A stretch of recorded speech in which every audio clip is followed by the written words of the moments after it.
am live. Hey, y'all. I still get nervous. Every time I still get a little nervous, even though truly the stakes are quite low. Welcome back to my channel. If you've been here every day, love that for you and me. Here we are continuing on, despite it all. I'm actually very excited because this whole time, y'all, this entire time that you've known me, depending on how long you've known me, I have had a GoPro. I have a GoPro Hero Black 5, the fifth one. They're now at 10, so that tells you when I got it. And I just today, this morning, went recharged the battery, looked at my footage from 2018, and have been Googling how to color grade GoPro footage. So basically, I'm going to start, hey, Art, I'm going to start doing more vlogs because it'll be so much easier to carry around that little GoPro camera than it would be my actual Canon with the lens and stuff. So really, really excited for that. That feels like a real blessing because, I bought this drone, which is still out of commission. And I really wanted to buy a vlogging camera, but I was like, the way the funds are set up right now, I don't know about that. And the whole time, I literally have a dope camera that's also waterproof that I could be using. So look out for more footage then. Look out for more footage soon, I should say. And Abadan, hey, love to see you. I'm always so curious about the folks who can join my lives because they're always in the middle of the day.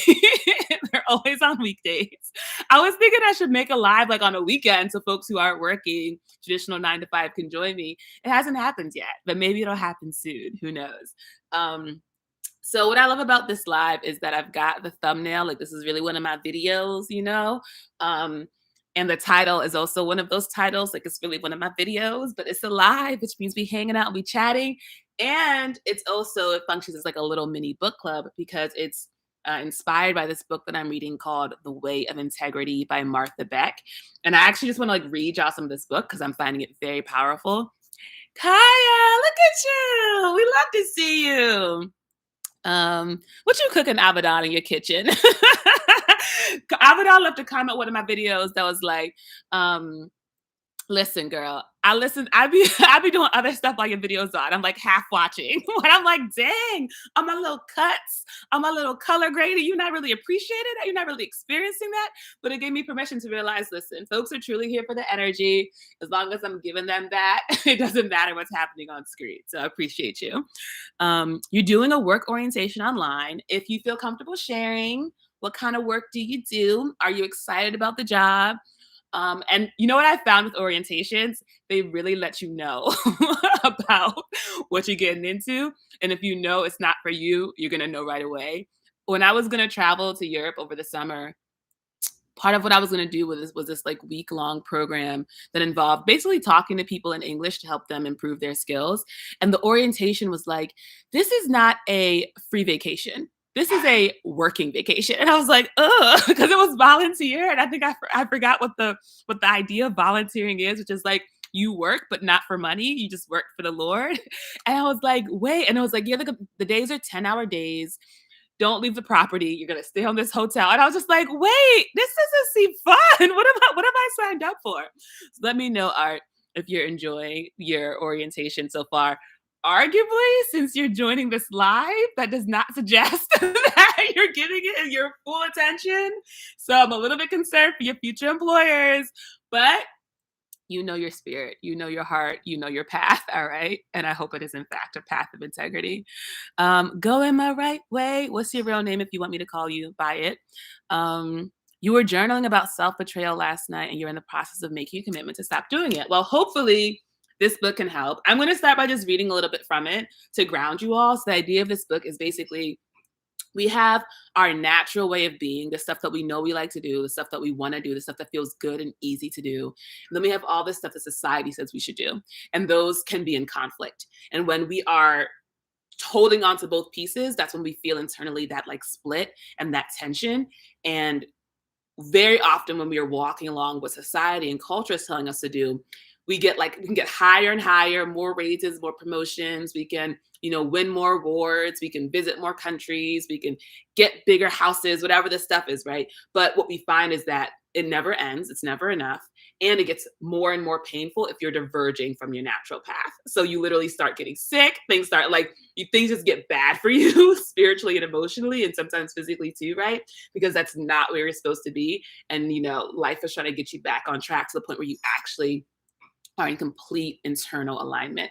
And the book starts by making a lot of big promises, like essentially that you can live a life where your heart, your mind, your body, and your soul are all living in alignment. And I was like, dang. And as I'm reading it, it kind of feels like a companion piece to Untethered Soul. Like it's very similar. Untethered Soul, if you've read it, is very like high level, highfalutin, very like just real up here. And this book, I think, is much better about like bringing it back down to the reality. And also speaking very frankly about like, listen, you either live in integrity or you don't, but just be honest with yourself. Like, that's what it is. So I want to read a little bit from the book, y'all, to just kind of ground yourself in the conversation. Art is a hospice nurse. That's amazing. I actually thought about, and it's in the back of my mind to do hospice at one point because I think it's very beautiful to like be with people and help them transition. And I heard that one thing that you have look at me giving you advice about a career that I do not have, that you literally do have, and you're literally in an orientation for. But my advice to you that you did not ask for is sometimes apparently, this is something I like heard somewhere. Apparently, we have an idea about how we think people should go, how people should pass, what they should, be thinking about or talking about, or the energy they should have. And a big part of that role is to just basically be there for them in however they are going through it, and not try to push them to do X, Y, or Z before they move on to their next chapter. And I was like, that's so interesting. Because I know for me, I would want them to be like, you need to forgive everybody in your life. You need to like learn some Zen Buddhism. Let's do a meditation. Let's start doing some Kundalini things. Like I'd be like, we about to transition. This is low-key very exciting. So like, let's like get into that energy. And if someone's like really going through it and really resisting, I'd be like, why are you resisting? Stop resisting. Accept what's about to happen. And I know that would not be the energy of a good hospice nurse. And I also love to hear more about what motivated you to do that, because that's a pretty intense role to have. Abadan is about to cook up some chili jerk chicken and spinach. Okay, that sounds delicious. That sounds great. Good job. Good choices. Kaya says to speak into her struggle. Love that. Love this alignment. We're very aligned. We're very aligned. Yes. Yeah, I'm glad you caught this live too. You're trying to live by faith and alignment, and it is a little bit of a challenge, but you're taking it day by day, which is truly the only way we can take it. And yeah, none of us are alone in this struggle, truly. Okay, so I'm going to start reading from, so the way the book is set up is that, here, I'll show you my Kindle. So it's set up with like, text, and then there's these little quizzes that you can take throughout the book. So she just finished wrapping up a quiz where she asked questions like, in the previous chapter, you asked, like, write down some of the things that you consistently make yourself do, even though you don't really want to do them. And now you pick one of those things. It could be something like, I take out the garbage, right? And as you kind of repeat that phrase, you kind of scan your body to see kind of what's coming up for you. So that's kind of what's going on in this section. I'm just going to skip right to what happens after. So she says, the takeaway from this exercise is simple. The voice of your inner teacher is not the one that tells you that the meaning of your life is to do something you think you're supposed to do. It's the sensation you get when you state that you are meant to live in peace. She's tested this exercise on hundreds of people, checking to see what combination of words best connects with folks in terms of integrity.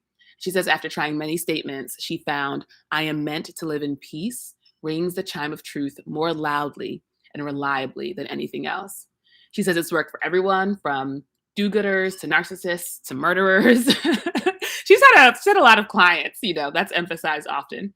But when they stated that they were meant to be at peace, all of them felt the physical and emotional release, the sense of freedom. That is the inner teacher saying true. She says, you may have noticed that I didn't ask you to record what your mind thought when you said, I am meant to take out the trash and I am meant to live in peace. If you're making yourself do something you don't like, it's because your mind believes you must. Ask it what's true, and it will just parrot whatever you've been taught to believe. Tell your mind that the only things in the world are death and taxes, and it will agree. Suggest that you're meant to live in peace, and your mind will probably raise one eyebrow and sneer. In fact, right now you may be thinking, but I am meant to take out the garbage. Nobody else in my family ever does it. If we all just stopped taking out the garbage, the world would go to hell in a handbasket, and whoever gets to live in peace, that's ridiculous. Gets to live in complete peace. Mm-hmm. And how does that make you feel? Have do y'all ever just ask yourself or other people, how does that make you feel? I feel like that's such a like cliche therapist thing, but like truly, you know? And she shares that the first neuroscientists who studied decision making were surprised to find that people who damaged the logical, calculating areas of their brains had no trouble making good decisions. On the other hand, when people had damaged parts of their brains that handled emotions, they become unable to make any kind of decision. They would weigh options endlessly, dithering and comparing, but never moving forward. They could reason all day, but they couldn't recognize a good decision if it bit them on both legs. It turns out that the deeper, evolutionarily older, more subtle areas of the brain are much better at making decisions than the calculating neocortex. That's why, in order to hear our inner teachers, we have to tune into physical and emotional sensations. No matter how hard our minds insist on something like, I am meant to take out the garbage, the body and emotions won't hop on that ride. They'll stiffen our muscles, clench our jaws, make our stomachs churn, and our heads ache. It's not that there's nothing wrong with taking out the garbage. You don't need to stop doing it. But taking out the garbage is not the meaning of your life. On the other hand, you may never remember feeling complete peace. You may have been taught that such a thing is impossible, but your inner teacher will validate that this state and whatever it takes for you to experience it is the meaning of your life. If you've done the exercises in this and the previous chapters, then you've already accepted the call to adventure that every hero hears at the outset of a great quest. I hope this book is an external teacher that can guide you through the steps to come. Remember what I've said about accepting my advice only if it resonates with your whole self. And above all, please learn to trust your inner teacher, the burst of relaxation and freedom that rings through your whole body. However your sense of truth feels to you, it will never let you down. And so, with your teacher beside you, or rather inside you, it's time to move on. So then I read ahead a little bit. The next chapter is called The Only Way Out, and it talks about how sometimes we're like, all right, we're going on this journey towards peace. It's going to feel good. And she's like, nah. And so this whole book is laid out along one of, I think it's some kind of Dante Inferno, whatever that classic text is, it's like laid out kind of following that book. And in it, I realized that phrase, so what happens is our main character finds the spiritual teacher, and then the spiritual teacher leads him to the gates of hell or something like that. And on this like entrance, it says, through me to the city of sorrow, through me to eternal woe, through me to the way among the lost people, abandon all hope, ye who enter here. And I had no idea that's where that phrase came from. I think that's my favorite thing about learning, just as a concept, is that you hear things in life and then you're just like, oh, that's where that's from, because you just have no idea. So I'm gonna hop into the chat because I see y'all been chatting. I'm gonna see what y'all up to. So you've been a hospice nurse for a year. It's rewarding. Oh, that's beautiful. I love that. So are you orientating because you're doing it a different role? Why are you doing an orientation now? Hi, Lucille. Welcome. Oh, I love that Kaya is Lucille's child's middle name. We love the alignment here. Oh, I love that you chose it for yourself. That's so beautiful. All right. So I just wanted to hop on here because, I had that video go live yesterday where I was just like, F this challenge and F this content. And this is so hard. And I was committed to doing it, but I was like, we got to figure something out, And, I realized that the journey to not betraying yourself and to living in integrity is one that, many people choose not to do because it's much easier to not do it. Right. But our bodies and our spirits tell us when we aren't living in integrity. And it's just to what extent we're willing to listen and willing to learn. And even with the challenge, I was like, I couldn't even quite tell, like, is the thing is there a word that's like integritus, you know, but like of integrity? The thing that would I couldn't tell, like, is the thing that would be honoring my integrity to stop it and to like actually rest and to like not burn out again by not doing it at all. But I was like, that feels like too much like of a pendulum swing the other way. But then I was like, is the thing of integrity to just like continue in a more like measured way, do things like these lives. I just get to hang out with y'all and still explore some of these ideas, but it's not this like really laborious thing.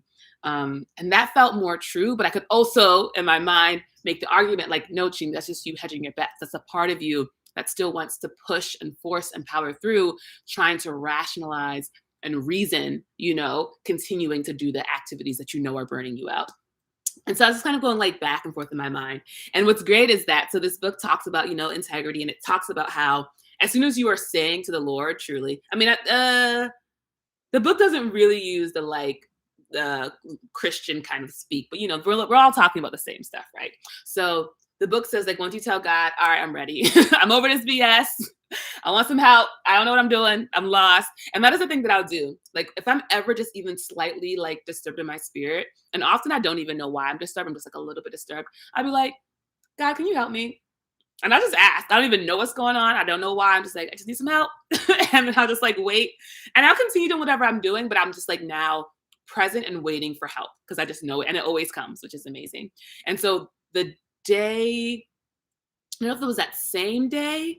I think it might have been that same day because I think it was actually later that night. So I think I recorded that video on Monday night. And then that evening, I started reading this book. And the book talks about how as soon as you ask for help, you're going to get some help. You're going to get a teacher of some sort. It could be a book. It could be a friend. It could be an experience. It could be from anywhere, but you're going to start having something that kind of brings you back. And that's the external teacher. But actually the whole point is like it's you. Like you have to bring yourself back to your internal teacher, the Holy Spirit. And that's going to kind of get you back on track. So I thought it was very funny that like after asking for help, God was like, maybe read this book about integrity. Maybe that would be the way that could help you out. And that's exactly what's been the case. Not only in the most literal sense, because I am making a video about integrity, which is helping me on this journey of not burning out, but then the root of it, right? The foundation is all around how moving forward. And in this moment, I can actually continue like listening to myself and being like, okay, what do I really feel in this moment? And it's also been a prayer that I've had for the last couple of weeks around, Lord, help me to better hear my own intuition, to listen to it and hear your own voice and hear what it is that you want me to do and say and move in this world and act on it. And I think these are all very related, right? Because I think we get ourselves in trouble because we are listening to what we think we should do instead of what we are actually doing. Okay, so you have a new employer, Art. All right. Wow, hundreds of miles every week in rural Florida. Now you're at a care center. Good for you. Like, yes, for you being proactive about avoiding that burnout. That's fantastic. Yaz is talking about being all of the human body and the brain and how it tries to warn you. It's like, listen, stop, don't do it.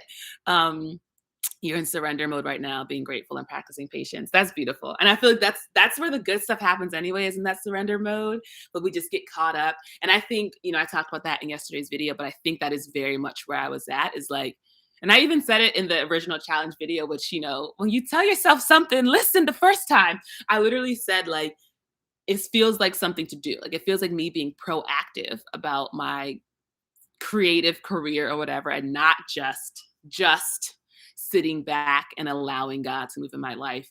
And I was like, maybe that's not what I should be doing though. And I was like, never mind. And we just powered on through and made 14 videos.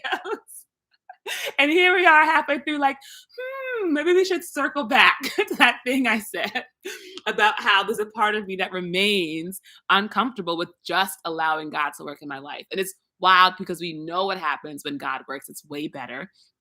And there's actually a line in A Return to Love where she talks about God's plan. And she was like, there's only two facts you need to know.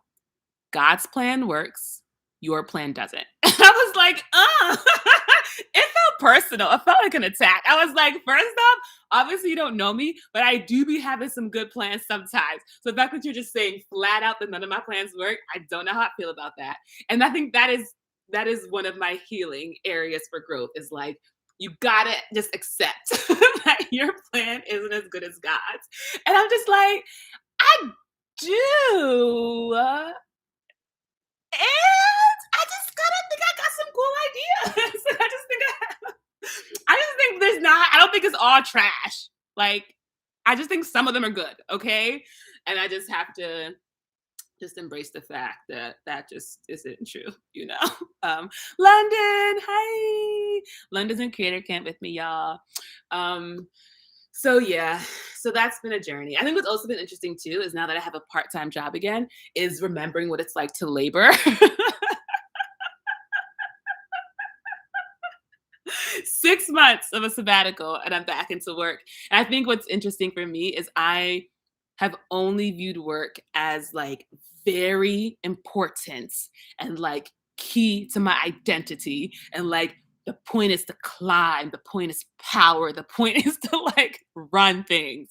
So it's very interesting going from that mentality and approaching truly every email, every project, every meeting, like every single thing with that energy. And it's not like, I mean, that was what was going on in my spirit, but it would show up with like, hey, y'all, it's Chimdi and blah, blah, blah. But my spirit was like, how are we going to take over? Like that was only ever the thought. So it's very, very strange for me to like now shift into freelancer mode where it's like, you are here as a support. You know, someone else is in charge.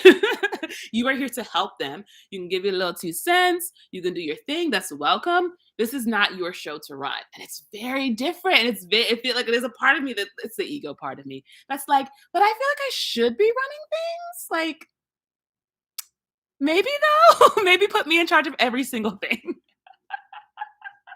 And I was talking to a friend of mine, my bestie Carlita in South Africa, and she was talking about how, because you know I'm with like in the Thomas Hubel online community, and like we meet every month, and it's gorgeous. It's called the Mystic Cafe, and literally he just gets on there. He lets the Holy Spirit. He does a lovely meditation, which I'm at some point going to start doing on these lives. But I think we'll give it a few months. But once I start the training, I think we're gonna start these lives with meditations, y'all. But first, he starts with a lovely meditation, just really grounds the self.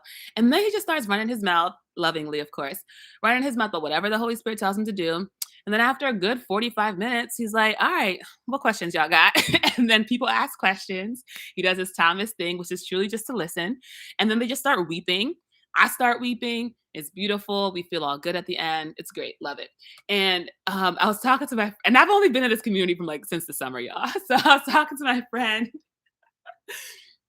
after like an especially good call where I just really like, it was just very clear how good he was at listening and presencing. And I was like, dang, you just can't get off the street and start holding space for people. It genuinely is a very deep skill. And I was telling her, like, I really thought I was going to like start this up for myself in like a month or two with my community. And now I'm realizing it takes some time. And she was like, that's a very Nigerian thing to do, to think you can just like start, you can just roll up and just start something like, I think I got the gist of this. Let me go ahead and just play my own thing. Apparently, and if you are Nigerian, let me know if this resonates with you. But apparently that's very big in our culture. And that is how I feel about everything, So I started, supporting this dope creator camp community. And I'm like, you know what? I've been here for a good 2 weeks. Think I got it? Here's how we should completely change the entire program. And honestly, I think it's strange that you haven't asked me about this already. It's so interesting. And that's what's amazing about being alive. It's just learning. We just keep learning about ourselves left and right. I'm going to hop up in the chat. Hi, Troy. Okay, what's going on with you? So you're welcome. Troy is thanking me for sharing my process with y'all. You're welcome. Oh, I'm so glad. He says I've been encouraging. Oh, he says my light shines so bright. Oh, and I'm making a difference by being me. My sister's in the background like, you are. All right. Yaz asks or says, what's been the most surprising element in pursuing your creative purpose/passion, not knowing what would happen in your life? She asks as someone who battles anxiety of the unknown. And I think what's tough about the unknown is that literally everything is unknown. So that's a constant anxiety because this moment, anything could happen. Anything could happen tomorrow, anything could happen next week. Literally every single moment is emerging in real time. We are the furthest. Like if you think about all of human evolution from the very beginning, we were like cells and we were like in the sea. Then we became them crawly things and we got out of that sea. Every single thing that's ever happened has been leading up to this very moment. There is nothing after this. It's just right now. And we are at the forefront. We are at the front of the thing. Everything that's ever happened has been behind us. That's crazy. That's wild. All right. It's very powerful. It's a very powerful place to be. Okay. That does not answer your question. I just want to affirm that you're not, it's not strange that you're anxious because literally anything can happen and it will happen because of what we, the collective, we decide to do. And that's crazy. I'm trying to curse less because I was going to say that's crazy. I'm trying to curse less so that I can get more AdSense dollars. Which is to say, understanding that in a very deep way is helpful for me because it's like thinking the other thing, which is like, oh, if I get this salary, if I work in this other kind of job, I can predict what's going to happen to me. You might have a probability, like, oh, maybe I'll like work this job for 40 years and then retire in Florida, whatever else. Like, there's a chance that could happen. Actually, anything can happen. So it's really about just being honest. For me, it was about being honest with myself that like literally anything can happen. Some really dope stuff could happen. Let's just try to maybe do some of these really cool things. Also for me, to me, I'm like, all those other jobs are always going to be there and they're not going anywhere. I was talking to a friend of mine and she was thinking about doing a career break. So she was doing all this research on career breaks. And someone said in a video, so you're worried about leaving a job you hate? Why don't you just, if it doesn't work out, just go get another job you hate? Like jobs you hate are not going anywhere, you know? So I think that's kind of what has helped me just even try and do this thing. Um, and then I think sort of like the most surprising element, um, I think it's been realizing that it's not that uncommon, you know? I think whenever I enter a new space or phase in my life, it does feel like I'm the first one to do this and I'm the only one to do this and I'm all alone doing this. And realizing like being a freelance artist is a thing that's been a thing for decades, if not like forever. You know, like people have always been artists and have always been finding ways to create and fund their life and make amazing. Like I'm not doing anything groundbreaking by being a freelance artist. So I think that was like the biggest thing for me is like, oh, like this is totally a thing. Um, and then trying to think of this, I think what's been really fun has been the potentiality feels much greater, you know? Like when you're working full time, you have a very set window where you can do stuff because in like 9 to 5 or whatever your hours are, you have to be working during that time. So the things you can explore, things you can sign up for, places you can go are just limited to like, what can I do on the weekends? What can I do after work? And not having a job full stop allows me to do just so much more stuff. And that's allowing me to like meet new people and engage in new ways, which has been really exciting. I had some folks reach out to me about what could be a really cool opportunity. Who knows if it'll pan out? So I'm kind of being like, you know, more like, we'll see what God's plan is about that. But like, it's stuff that I wouldn't have been able to do if I had been at my full time role, and I wouldn't have been in the mindset to think about it and to explore doing these kinds of things. Yeah. And Roberts, Chantel, and Roberts was just like so silly, great energy. I love being silly. It's actually my favorite. Chantel. Oh, that's my favorite emoji. The like, with the tears in the eyes. Mm. Random. If you want to make a face like that in real life, just like scrunch your eyebrows up like you're really angry, like, and then go like this. That's just something to do in your free time. Just have fun with that. Caroline Miss talks about integrity and why we don't heal. Okay, I will make a note. Katerina,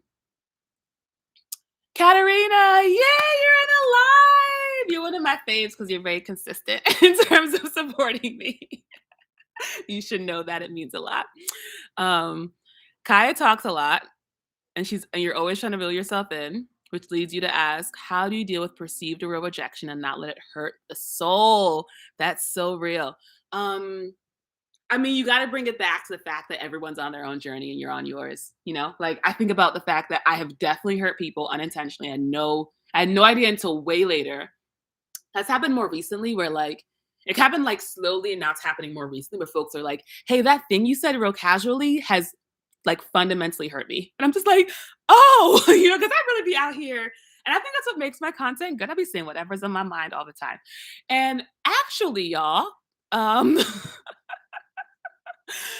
sometimes that hurts people's feelings. And obviously that's not your intent, but that it can be the impact of it. So what's my responsibility is to be more intentional about what I say so I can be more aligned with the intention and the impact, but also realize that it's the same for other folks. Like they are saying and doing wild stuff all the time, having no idea how it's affecting me. And that's all good. That's like a broader thing. That's not specific about rejection. And so yeah, when I think about rejection, like I remember because I've been reading more about how Gen Z is basically adapting to this digital age, and every generation just takes over, and so like there's this platform called Handshake where I guess if you're a student, you can like meet up with like do like virtual job fairs and stuff, and it reminded me, and like they were saying how they actually prefer doing virtual job interviews, and like when even in dating, most people like prefer to do like video chats first before like meeting up in person.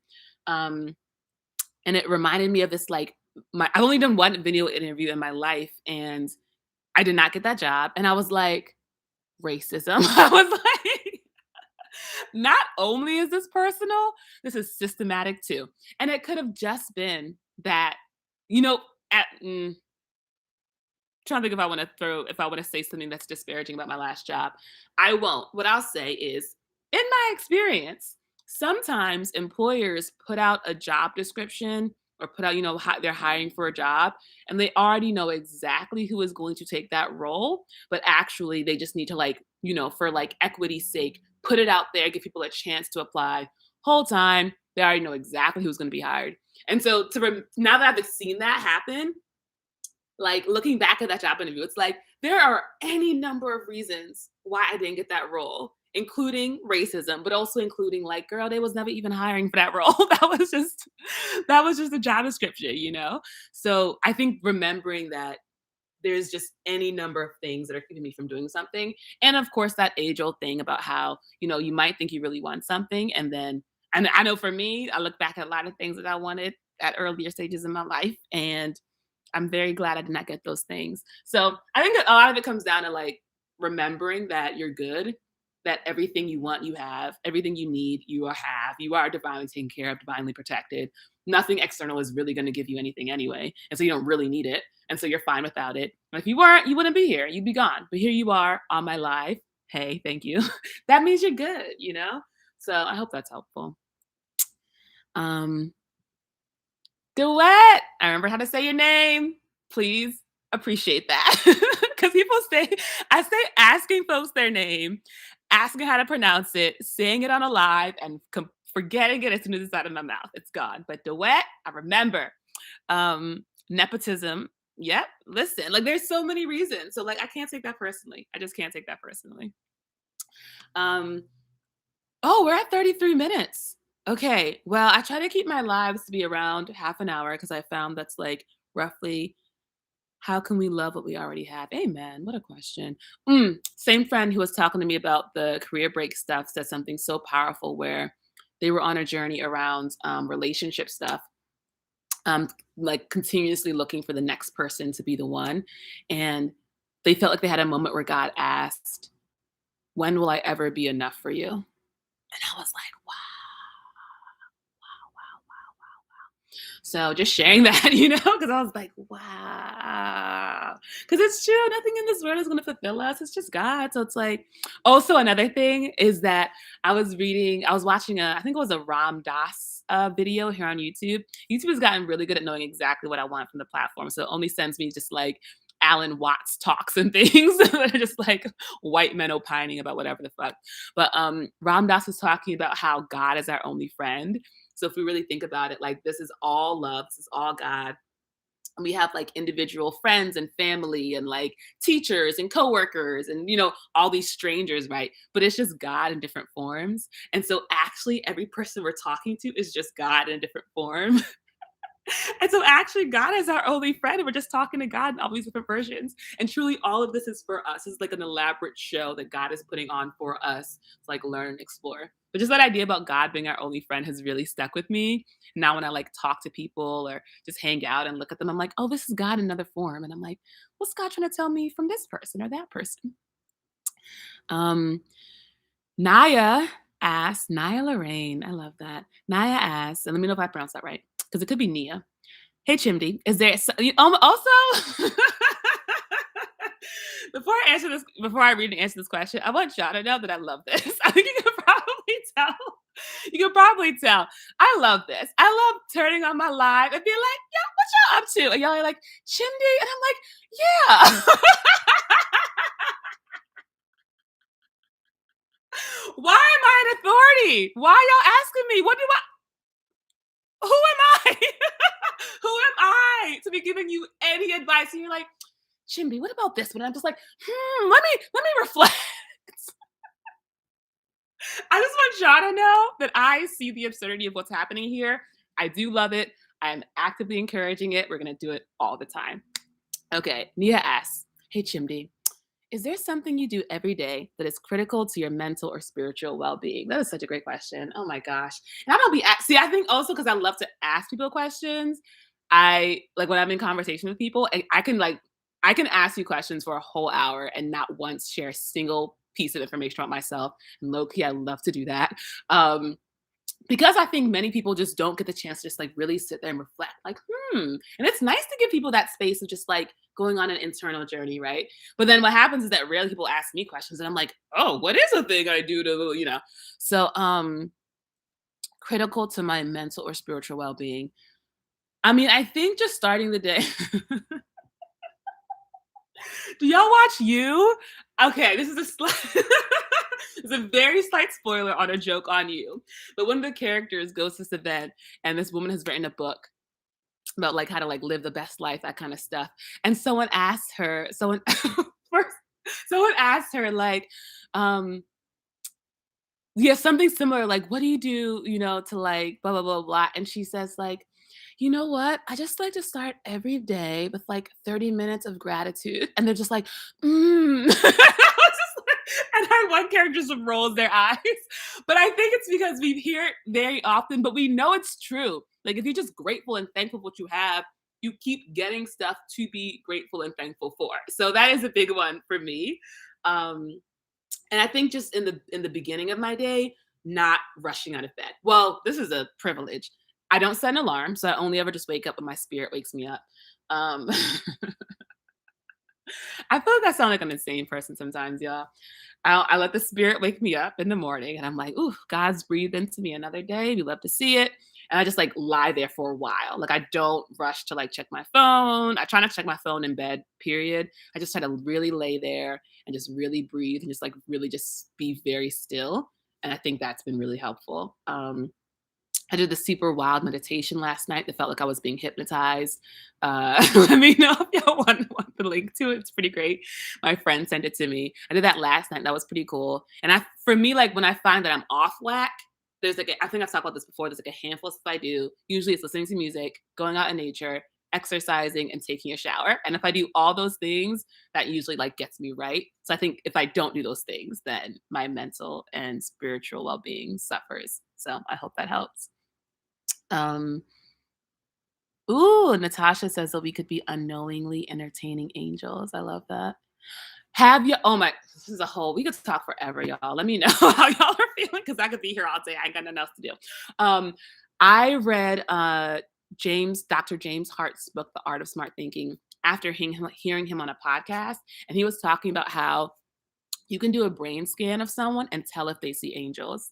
And it's really, really cool. I feel like I could go on and on about it, but I kind of want people just like listen to the podcast because I feel like I sound crazy talking about it. But essentially it has something to do with like what's going on in your like occipital lobes. And so some people like, and so what he'll do is he'll do brain scans of people and he'll see it and then he has to be like, have you ever seen an angel? And they're always like, how did you know? And then they always have a story of like these different angels who've like come into their life. But yeah, really interesting. Because yeah, we for sure are. Um, And Robert just asked him if I feel like I'm on an interview. I have literally only had I haven't done that many interviews in my life. Uh, so I don't think I have a real frame of reference. But I guess, yes. But you know how it is. Like, I think when you watch a lot of TV with people being interviewed, you always imagine yourself being, for me, I imagine myself being both the Oprah and the person being interviewed by Oprah. So I love this. I wouldn't be here if I didn't love it, honestly. Um, Laughter is one for me, Lucille. I think Lucille is saying that laughter is one of the things I do daily that makes sure I'm like, spiritually and mentally aligned. And that's definitely true. That's definitely true. Avedon is affirming me that I don't sound crazy. Thank you. Thank you. You know what's so interesting is sometimes I'll watch other creators and they'll talk about whatever and then they'll say things that are like disparaging towards themselves or like undercutting themselves. And I'm always like in my spirit, don't do that. Love yourself, that kind of energy. And then I watch back or in real time do or say the same things. And folks have to be like, no, you're okay. You're not crazy. You can rest. We like you. And I'm just like, are you sure? And they're like, yeah. Yeah. And I'm like, and I keep thinking y'all are going to get tired of me being like, but do you like me? And you're like, yeah, girl, we're here again. We're here at 1:40 on a Wednesday to listen to you talk to us. We like you. We would log out if we didn't like you. And I'm like, okay, all right. Wallace is also affirming that I don't sound crazy. Thank you. I appreciate you. And Wallace is like, arguably, you just sound like the times we're in, which are crazy. And I'm like, okay, I guess I'll take that. Okay, just to bring it back to the topic at hand, I wonder what it's like if you ever watch this after it's live. Being here truly is so fun. Let me know if you like if you enjoy it or you're like, nah, it's really about being there live versus it's like watching the Super Bowl like after it's happened where it's like there's no point. The point is to like you don't know what's gonna happen. But I wanted to just share a little bit from the end of this book, or just a little bit from the next chapter after he walks through and he's talking about how, abandon all hope, ye who enter here. And so, so they go on this journey, and so Martha is saying, to continue along the way of integrity, you must go in among the secret things. That is, the things you've been keeping from yourself. In chapter 1, you admitted that you were lost. Now it's time to let yourself know why. In other words, now is the time when you emerge from specific areas of denial that are allowing you to live outside your integrity. This step isn't complicated. It simply means accepting that certain parts of your life are as they are, even though you wish they weren't. It means looking squarely at truths you've been hiding from yourself, even though, paradoxically, you know they're in there. Ultimately, leaving denial is the most productive, grounding, calming thing we could possibly do. But for most of us, it's still terrifying. Really, Mary, are you going to open up the dishwasher while I'm reading from the book? I don't know, it's so loud. See? This is what, and listen, I've got a video that I've been meaning to make with her. It's deeply emotional. I think it would really get a lot of views. I have to go on my own journey to finish it, but I want you to know that you will not be on my channel if you keep acting like this, okay? Can you imagine? All because I don't pay rent, okay? She can just do whatever she wants because it's her apartment. Can you imagine? I just don't even. We have to wrap it up, y'all, because clearly things are getting out of hand. My location. I hope you're enjoying the book reading. Check it out. It's a really great book. It's fine, Mary. It's fine. I hope you're enjoying. I'm so blessed, y'all. I'm just chilling in her house. She's so nice to me. I hope you enjoyed those book readings. I think it's fantastic. Definitely check it out. Wallace is like, nah, the dishwasher was loud as fuck. And I'm just like, yes. I literally didn't run it. The dishwasher is full and I did not run it because I know it's loud. Literally, I turned the air off. Okay. It's winter. It's fall. It is winter here. And I'm wearing a long sleeve shirt inside under the blankets. And I was like, I'm not turning the heat on because the heat is loud. So I'm doing my part, and it just would be nice if everybody could just get on board. Okay. All right, y'all. Thanks for hanging out with me. I'm gonna wrap it up here. Let me know if you enjoyed this. Let me know if you check out the book. Let me know how your journey of integrity is going. And yeah, I'll see y'all in the next one. Bye. I'm gonna keep waving until I end the live stream.